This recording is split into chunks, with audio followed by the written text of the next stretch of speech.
ಸಂಗ್ರಹಿಸಿಟ್ಟ petrol ಕ್ಯಾನ್ಗೆ ಬೆಂಕಿ, ಮನೆ ಸುಟ್ಟು ಭಸ್ಮ. ಧಾರವಾಡ: ಮನೆಯಲ್ಲಿ ಸಂಗ್ರಹ ಮಾಡಿದ್ದ ಪೆಟ್ರೋಲ್ ಕ್ಯಾನ್ಗೆ ಬೆಂಕಿ ತಗುಲಿದ ಪರಿಣಾಮ ಗೃಹಿಣಿಯೊಬ್ಬರು ತೀವ್ರವಾಗಿ ಗಾಯಗೊಂಡ ಘಟನೆ ಧಾರವಾಡ ತಾಲೂಕಿನ ತಡಕೋಡ ಗ್ರಾಮದ ಓಣಿಯಲ್ಲಿ ಸೋಮವಾರ ರಾತ್ರಿ ನಡೆದಿದೆ. ಪೂರ್ಣಿಮಾ ಕಲ್ಲಪ್ಪ ಹಾದಿಮನಿ, 32 ಎಂಬ ಗೃಹಿಣಿಯೇ ತೀವ್ರವಾಗಿ ಗಾಯಗೊಂಡಿದ್ದು, 80% ದೇಹ ಸುಟ್ಟಿರುವ ಕಾರಣ ಆಕೆಯ ಸ್ಥಿತಿ ಚಿಂತಾಜನಕವಾಗಿದೆ. ಪೂರ್ಣಿಮಾ ಅವರಿಗೆ ಜಿಲ್ಲಾಸ್ಪತ್ರೆಯಲ್ಲಿ ಪ್ರಾಥಮಿಕ ಚಿಕಿತ್ಸೆ ನೀಡಿ ಹೆಚ್ಚಿನ ಚಿಕಿತ್ಸೆಗಾಗಿ ಹುಬ್ಬಳ್ಳಿ ಕಿಮ್ಸ್ಗೆ ವಾನಿಸಲಾಗಿದೆ. ಪೆಟ್ರೋಲ್ ಅಭಾವ ಆಗಿದೆ ಎಂಬ ವದಂತಿ ಹಬ್ಬಿದ ಹಿನ್ನೆಲೆಯಲ್ಲಿ ಪೆಟ್ರೋಲ್ನ್ನು ಕ್ಯಾನ್ನಲ್ಲಿ ಸಂಗ್ರಹಿಸಿ ಮನೆಯ ಫ್ರಿಡ್ಜ್ ಬಳಿ ಇಡಲಾಗಿತ್ತು.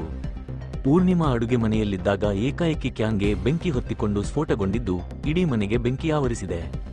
ಅಡುಗೆ ಮನೆಯಲ್ಲಿ ಸಿಲುಕಿದ್ದ ಅತ್ತಿಗೆಯನ್ನು ಮೈದುನ ಯಲ್ಲಪ್ಪ ಕಾಪಾಡಿದ್ದು, ಈ ವೇಳೆ ಅವನಿಗೂ ಗಾಯಗಳಾಗಿವೆ. ಆದರೆ ಮಹಿಳೆಯ ಸ್ಥಿತಿ ಮಾತ್ರ ಗಂಭೀರವಾಗಿದೆ.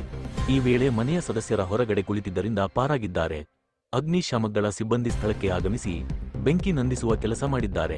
ಮದುವೆ ಕಾರ್ಯಕ್ರಮಗಳಿಗೆ ರಥ ಓಡಿಸೋದಕ್ಕೆ ಇವರು ಪೆಟ್ರೋಲ್ ಸ್ಟಾಕ್ ಮಾಡಿದ್ದರು ಎಂದು ತಿಳಿದು ಬಂದಿದೆ. ಸದ್ಯ ಗರಗ ಠಾಣೆಯ ಪೊಲೀಸರು ಸ್ಥಳಕ್ಕೆ ಭೇಟಿ ನೀಡಿ ಪರಿಶೀಲಿಸಿದ್ದಾರೆ.